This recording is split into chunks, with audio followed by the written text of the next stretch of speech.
writing this 4 months earlier and then realizing, saying things like, this coming year, I'm going to spend more time with you. I'm going to make you more proud. I'm going to tell you I love you more. And that,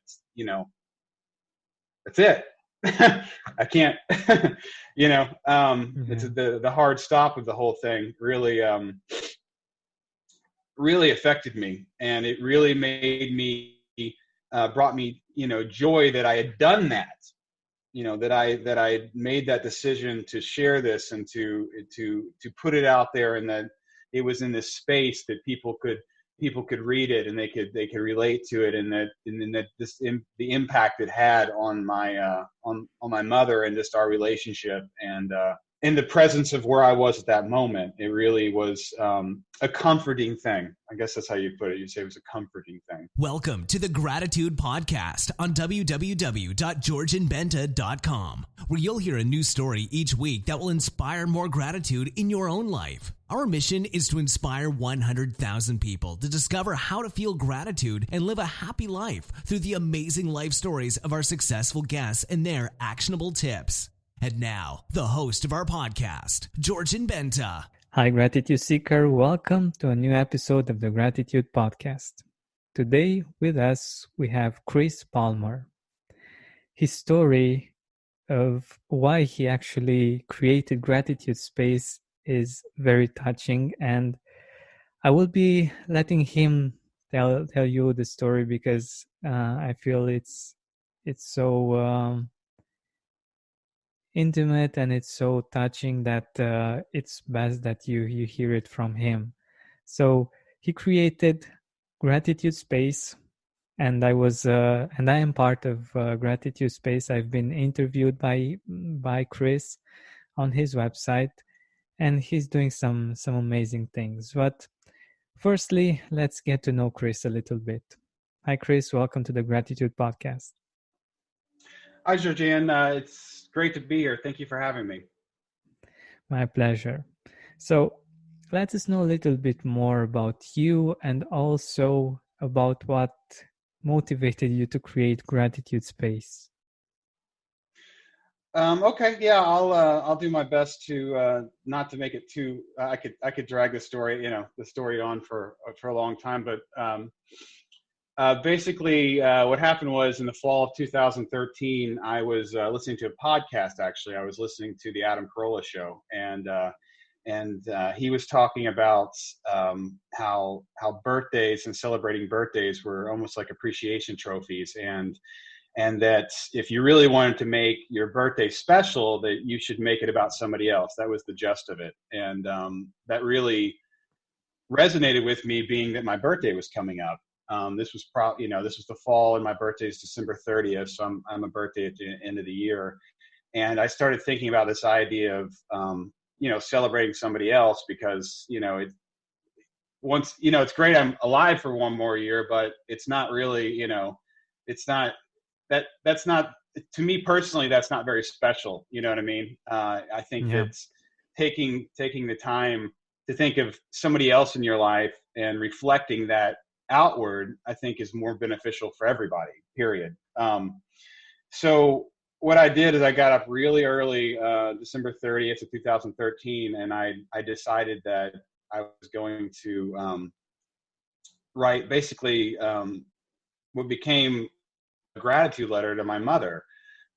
She was there when I was born. She has memories of this actual day. She has experiences. It felt like it was more of a celebration to her than to me, because frankly, it was only because of her. So I wrote this very simple letter to her, telling her that I was going to love her, tell her I love her more often. I was going to make her more proud this coming year, and just I was going to spend more time with her, and all these things. And this is so what happened was, because we have a thing called social media, I just wrote this letter and I put it on her timeline, because I just wanted her to be surprised by it. I just wanted her to come upon it and read it and not have any idea about it. And what happened was, I'm talking to my dad later that day, and I go, so did Mom did mom read the letter? And he said, yeah, she did. And I said, well, he said, Chris, he's like, she needs some time with it. She can't, she, she can't, she can't talk to you right now, which it just, really, it really moved me, because that's not what I was going for. And I could have never imagined anything stopping my mother in her tracks, in such a sense that she was so emotional, and that it connected so much with her that she couldn't even talk to me at that moment. You know what I mean? Like, she needed time with it. It was that moving to her. And because of that, it became more moving to me. You know what I mean? I was just expressing love, which she totally deserved, and she knew I love her. And then I made this public post, and I don't, on her end, I don't even think it had anything to do with it being public. You know what I mean? But the fact that I sat it in this space where she could just come up on it, and then on top of that, other people could read it, because other people did read it. You know, her friends read it. You know, my friend, you know, people, because I put in that space, people read it, and they got to experience this pure love, this appreciation for my mother, and it resonated with a lot of people, because there's a lot of people love, but there's a lot of people who love my mother. You know, so it was you know. It was a very beautiful thing. And moving forward and trying to speed up the story, because we have such little time, you know, what happened in the coming months, I could have never foreseen happening.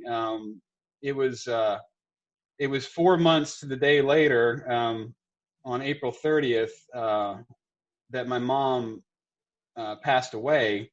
And what happened in those 4 months is her cancer came back with a vengeance, and it just wasn't going to take no for an answer this time. And it was April 30th she passed away, and it was probably about a week later, when we're having her service, that, you know, my dad asked me if I wanted to speak.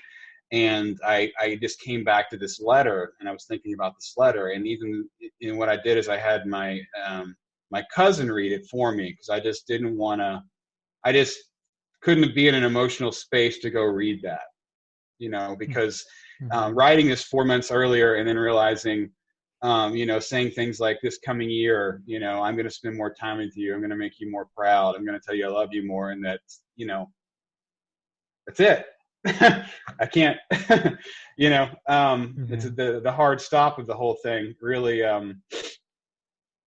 really affected me. And it really made me, brought me, you know, joy that I had done that, you know, that I made that decision to share this, and to put it out there, and that it was in this space that people could read it, and they could relate to it, and that the impact it had on my on my mother, and just our relationship, and in the presence of where I was at that moment, it really was a comforting thing. I guess that's how you put it. You say it was a comforting thing. So fast forwarding, you know, that following year was very difficult, and my birthday came again, and I decided to write a letter for my dad. I did the same thing.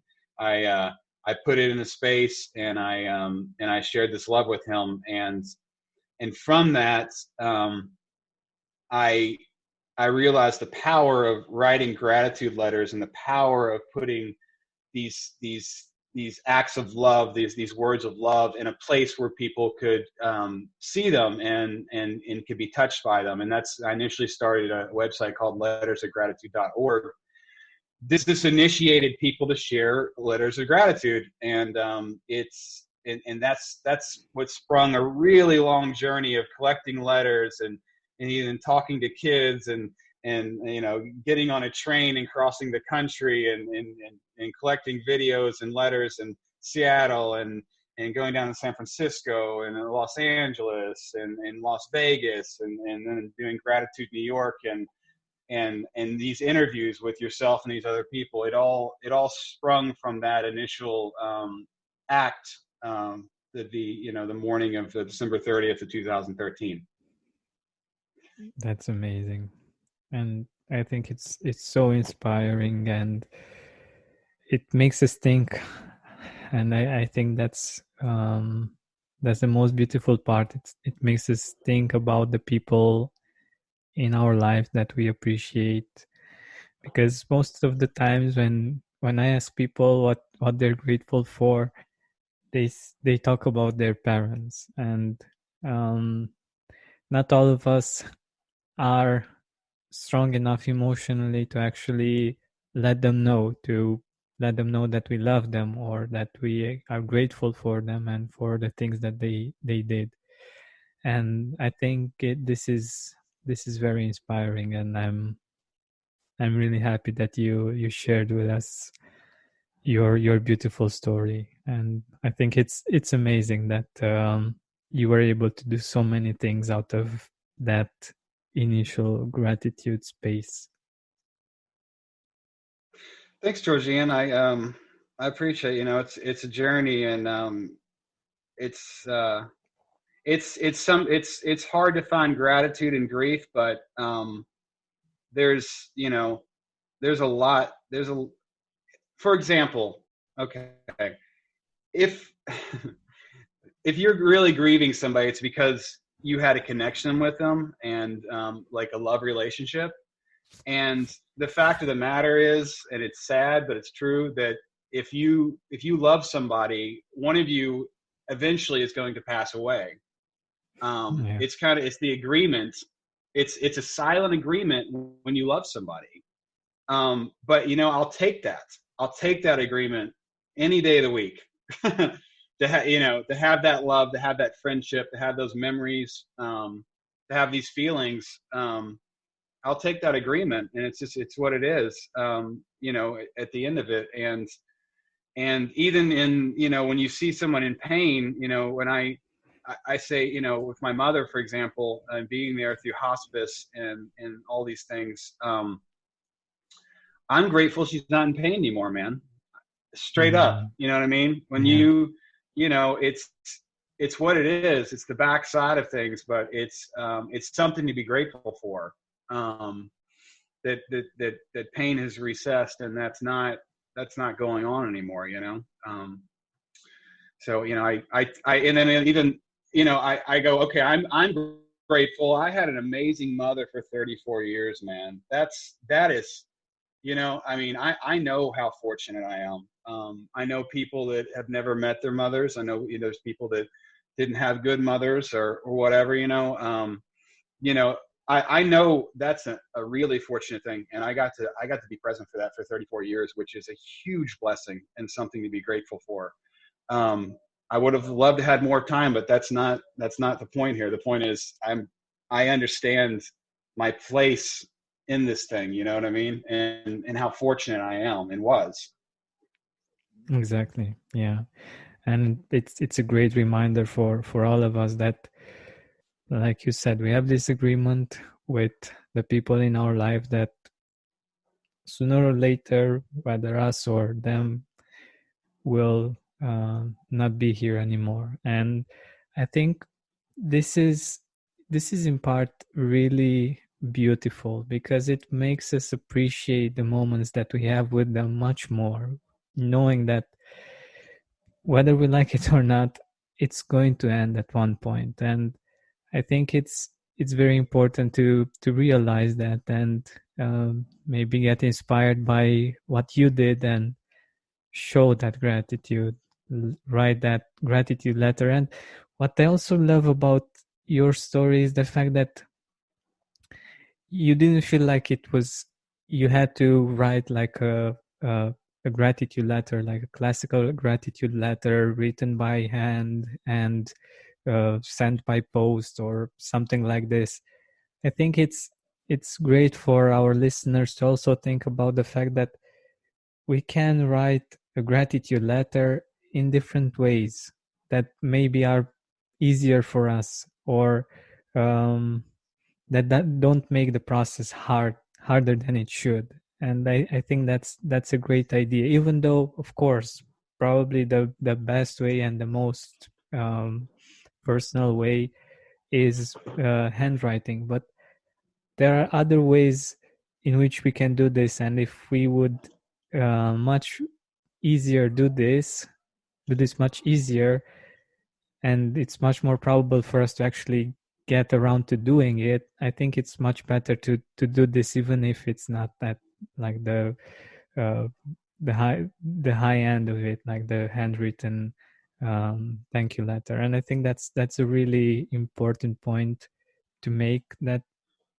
we can all do this and we don't have to make it complicated. That's basically what I was trying to say. I completely agree with you, and that reminded me of another point I wanted to make, or I wanted to talk about real quick. Was, I initially started collecting these letters, and I had this big moonshot idea of I wanted 100,000 letters of gratitude. I wanted to do, I had this big goal, and I was collecting these letters, but I realized that is a huge ask. Like you're saying, it's a big ask when you ask somebody to write a letter, just because people don't normally do that. And what it came down to is, all I really wanted to do was I wanted people to connect with this idea of gratitude and realize how wonderful their lives were. I just wanted that click. You know what I mean? I just wanted to create the moment of that happening. You know what I mean? Does somebody go, who am I grateful for? Or what am I grateful for? I just wanted that click. And the most amazing thing is that when I started doing the videos did that in an instance. The video, when I asked somebody, what are 3 things you're grateful for? I've done it. When I said, when I say who in your life are you grateful for and why, I've created that exact, I've flicked the switch. You know what I mean? I've done it. I've created the moment, and that's all I want to do, Georgina, is I just want to create the moment, and I believe that you and I are gratitude creators. We create these things that assist people to get into that moment, and again, that's what a video. Why somebody listening to your podcast, that triggers that moment. They're listening about people sharing gratitude. It's making them hear these words. It's making them in their minds think, what am I grateful for? Or what am I taking for granted? Watching a video does the same thing. When you see somebody go, well, I'm grateful for this. Or if you read a letter, all these things are just, they're triggers to assist people to get into the moment. And the more that we can put out into the world, these things, the more joy and more love that's going to be in the world. And the world becomes a better place because of it. Definitely. And especially in these times when we are challenged as a society to either grow and choose to be different while we're in this situation, and also after the situation will pass. And I think it's an important moment for all of us to make a choice. And I think it's so important to realize that we have this choice and that we can make a better choice this time, and to do things differently from now on. And definitely your ideas are right on point with this. Thanks. And speaking real quickly to what's going on right now, I just wanted to read real fast something that I read on Facebook the other day that really stopped me in my tracks, and I think really brings home. I'm just going to read it instead of trying to explain it, because it's sure the way it is. So I'll do my best to keep my professional voice, because when I start reading this, it gets to me a little bit. So it says, just so I never forget, April 13th, 2020. Gas price near my home was $1.39 a gallon. School closed until who knows. Self-distancing measures on the rise. Tape on the floors at grocery stores and others to help distant shoppers. Limited number of people inside stores, therefore lines outside the doors. Non-essential stores and businesses mandated closed. Parks, trails, entire cities locked up. Entire sports seasons canceled. Concerts, tours, festivals, entertainment events canceled. Weddings, family celebrations, holiday gatherings canceled. No gatherings of 50 or more, then 10 or more. Children's outdoor play parks are closed. We are to distance from each other. Government closes the borders to all non-essential travel. Stadiums and recreational facilities are up for the overflow of COVID-19 patients. Barely anyone on the roads. People wearing masks and gloves outside. This is the coronavirus pandemic declared March 11th, 2020. So why, you ask, do I write this status? Because one day it will show up in my memory feed, and it will be a yearly reminder that life is precious and not to take the things we dearly love for granted. We have so much to be thankful for and to be grateful for. Be kind to each other, love one another, and support everyone.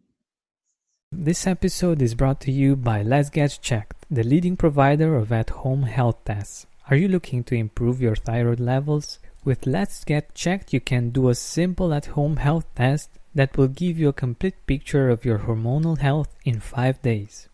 Did you know that 42% of people have said that they have never tested their thyroid function? Thyroid function is important for a number of different functions: regulating the metabolism, stimulating digestion, bone maintenance, brain development, and cardiovascular health. Some of the main symptoms of thyroid imbalance include weight gain, fatigue or feeling tired all the time, slow pulse or heart rate, hair loss or thinning, poor tolerance of the cold, depression, dry, coarse or thickened skin, constipation, hand tingling or pain, irregular period or low sex drive, muscle cramps, or impaired memory. So how does the process work? Your test is delivered straight to your door. You just have to self-collect your blood sample from the tip of your finger, mail the sample back to their accredited laboratories in the prepaid label, and receive support and guidance from the LGC medical team, who are available 24/7 to offer you the personalized advice you need to know about your hormonal health. This week, Let's Get Checked wants to invite you to join their community with a 20% discount, Gratitude 20. It's good to know. That's amazing. I wish I'd wrote it. I was explaining to you before. It's like I write a blog about, and I spend hours trying to convey how grateful we should be in this time of crisis. And then somebody they just clearly state what's going on outside, and they go, I want to be reminded about how good life is, because because we had all this and right now we don't, and we will again. It just cuts me, man. Like, it's that. We all take for granted all these things that are so freaking great, man, all the time, and then when these things start to be taken away from us, you can go, oh, I really, that was really, that was really great what that was. And now I can't do, it's like, you got to appreciate what you have, because you can't always, not always going to have it. You don't know what it is. Not always going to have it. Definitely. But that letter, this really, it really tore me up. It really got to me. Just to appreciate what you have and what you're grateful for, because all these things we had that we don't have in this moment, we should appreciate those things and not take them for granted. Yeah. I love that. And when we think about it, like, we have this opportunity actually to realize that, like you were saying, we may have taken many things for granted, and we might want them now, but we just can't in these moments. And I think it's a great opportunity to be grateful for the experiences that we were able to enjoy. For me, for instance, I'm very grateful that me and my girlfriend, were somehow inspired to travel a lot last year. And even though it didn't make sense all the time financially, or we had to move things around and to make it happen. But now it's amazing that we got to travel so much and to see so many amazing places. It's from the perspective of the quarantine, those experiences are so much more enriching somehow. And I think that's amazing that we got to do those things, and how we can look at them from a really really different perspective because of this situation. For sure, man. Yeah, for sure. That's a very good point with the lockdown of travel and the freedom of that. Just the freedom to travel and go to places it enriches all of our lives, and yeah, it's amazing. It's wonderful you got to do that with your girlfriend last year, and I won't get into it, but I completely understand what you're talking about when you talk about travel and financial and making sense. But I do believe that life's out there on the, being on the road. That's part of my, my gratitude journey is taking these, doing these events and traveling. I called it the punching depression tour when I went out west with everything for almost 2 months, and Wow, so it's cool. just, yeah, well, yeah, it was. Man, I mean, I drove. It was amazing. I drove up with my dad up to Chicago to see my favorite band, U2, and with some friends. And then the next morning, I got on a train and I crossed the whole country on this train to go to Seattle. And I just wanted to have this feeling of, being on a journey, and it definitely being, was it 40 hours on a train? And this isn't a seat because I wasn't going to spend $1,000 to be in a coach. I knew that if I took this idea of wanting to spread gratitude and I took it out on the road, I knew that I was going to learn, I was going to meet and have experiences, and basically I was going to elevate and speed up everything. I knew that was going to happen. It's like a leap of faith type of thing, and it did. And that's that journey is what sprung, took me from lettersofgratitude.org to gratitudespace.com and changed everything. My discipline of these videos became completely made sense. And that's why I've got hundreds of videos from different places of me and other people going out and initiating gratitude, from just going to different places and meeting new people and being in these places. And it elevates everything because you're in a new place. It's a new experience. That's what's so exciting about travel. You get out, it's not every day, Yeah. Everything's heightened when you're out because you're just in a new place. It's not familiar. And that's why, with my journey, I know that I couldn't be where I am if I hadn't have taken that journey, Yeah. and even more so, Gratitude New York several years back, going and doing events there and just connecting with people there in a big city. It's so simplistic to go into a big city and there's so much going on, but at the same time, there are a lot of people that are grateful and a lot of people to talk. It's an amazing thing to travel. I guess I'm kind of riffing and ranting. I'll stop on that Yeah, idea. don't worry. I think it's amazing because I'm sure that our listeners can pick up on your beautiful feeling of gratitude when you talk about these things. And I think it's very important to see that we have a choice. Like, we both of us could have thought about the things that we did in the last few years when it comes to traveling, and we could think, oh, that's not fair, we can't do this anymore for a while, and we don't know for how long. But we can still feel grateful that we did have those experiences, and I think that's very powerful. But I also wanted to get to something else. How do you stay grateful? What do you do to be grateful consistently? Thanks for asking. Yeah.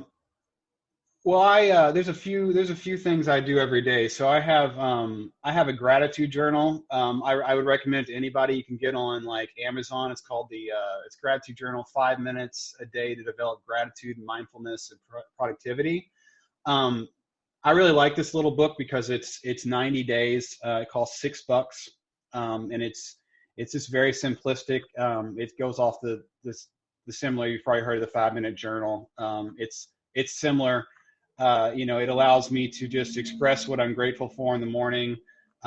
Gives me a little bit of inspiration, and then how I do it, instead of at the end of the day writing what I'm grateful for, I wait till the next morning, and it allows me to look back on the day before and just say, oh, this is nice, this happened, or I talked to this friend, or for example, tomorrow I'll be writing, that I got to do this podcast with you, that I got to talk about gratitude.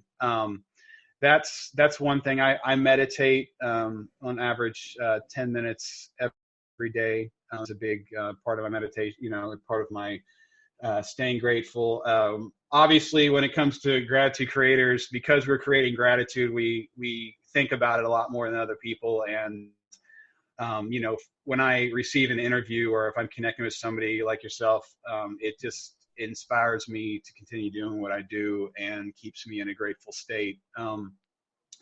I'll tell you though, something I think I fall back on the conveniences, are just the things that are so simplistic. Okay, so for example, I think about water a lot. I think about the fact that I have running water coming to here. I think about how grateful I am that I just live in this day and age, opposed to 100, 200 years ago. The life expectancy being longer. We're not going to die. These, all these diseases that used to kill people so young. One last thing I fall back on a lot is breathing, and I think about this just because of my trauma with my mother, because she was on a respirator, and I have a traumatic memory of being with her and hearing her wake up having struggling breathing, and it just reminds me of how important the breath is, and the fact that how fortunate I am just to be able to breathe, and to breathe well. This simplicity of not being a problem really resonates with me. And I then, seeing people get older and them not being able to just the physicality of being able to walk, and the fact that your legs work, or to be able to get around these things. I can fall back on these things really simply just because it's just something I think about.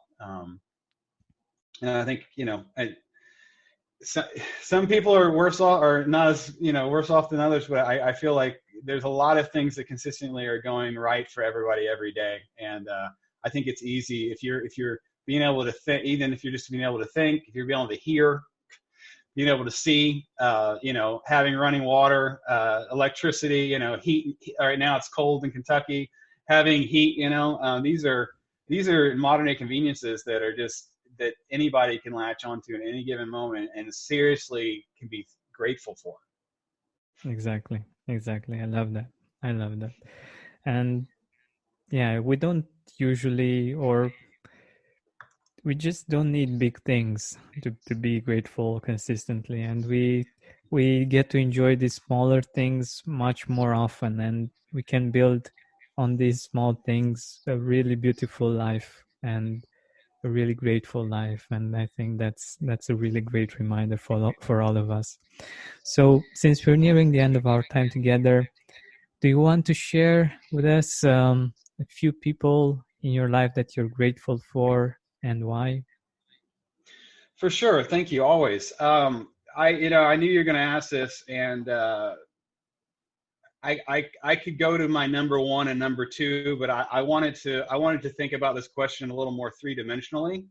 So the person I want to thank is a man named Kevin D. Caldwell. He's a keynote speaker and a motivational speaker. He's an author. And the reason I'm thanking him is because about 5 years ago, when I connected with him on Twitter, and he, through gratitude, and what he did is one day he sent me a Inc.com, not interview, a post from a man named Thomas Klopolis that had to do with gratitude. And I read this post, and I ended up connecting with Thomas. And Thomas has been he's been my mentor and my friend the last 5 years, and he believes in me and is a grateful man, and has always had my back, and just is an amazing friend, amazing human being. And if it wasn't for Kevin D. Caldwell, who I'm very grateful for, sharing him with me, I would not have that relationship. And I don't feel like I'd be talking with you honestly right now. Honestly, I wouldn't. Wow. Without his belief and his commitment to just being there to talk with me and helping me out. So yeah, so Kevin D. Caldwell, there's my three-dimensional who I'm grateful for. Yeah, I think it's such a great perspective. Like, we can think about the people in our life, like the ones that are close by, and like these are ones that we can think about, but there are other people that have had a really beautiful impact in our lives, maybe teachers or mentors, or just people that we have met, maybe on a train, or I don't know, in different circumstances, that have had an impact in our life that we are grateful for. And I think that's such a beautiful way of approaching this. And I think we can all think about one or two people from that point of view. So thank you very much for all of the amazing ideas that you shared with us, for sharing your story, and for being so open about it. I really appreciate that. And since we're almost at the end of our time together, let our audience know where they can get in touch with you, your website and everything. Thank you, Georgian. It's you can reach me at gratitudespace.com. There's a contact link in there, and you can email me there, or you could just go to chris@gratitudespace.com is my email. I'm always looking for people if they want to share stories of somebody they're grateful for, or if anybody wants to recommend somebody they think that would be a good interview for the podcast, or they have videos, anything they'd like to send. And I really appreciate your time. And Georgina, I want to thank you for what you've built with the podcast. I am very impressed with your commitment to do this and to be a gratitude creator, and just you showing up every week and reaching out to people. And it's a really beautiful thing that you've created. And I know, again, that what you're doing is so important, and that your voice and connecting with these people, that it's adding real value into the world and creating a better today for everybody. Thanks so much, Chris. Thank you so much. I really appreciate it. Very welcome. Hey, Gratitude Seeker, thank you so much for taking the time to listen to this interview. I really appreciate it. And if you could think of one person that would also benefit from it, share it with them. It might actually be the inspiration that they need to make their day, or maybe even their life, much better. Thank you so much once again. This has been Georgian Benta. Don't forget to keep seeking and spreading gratitude.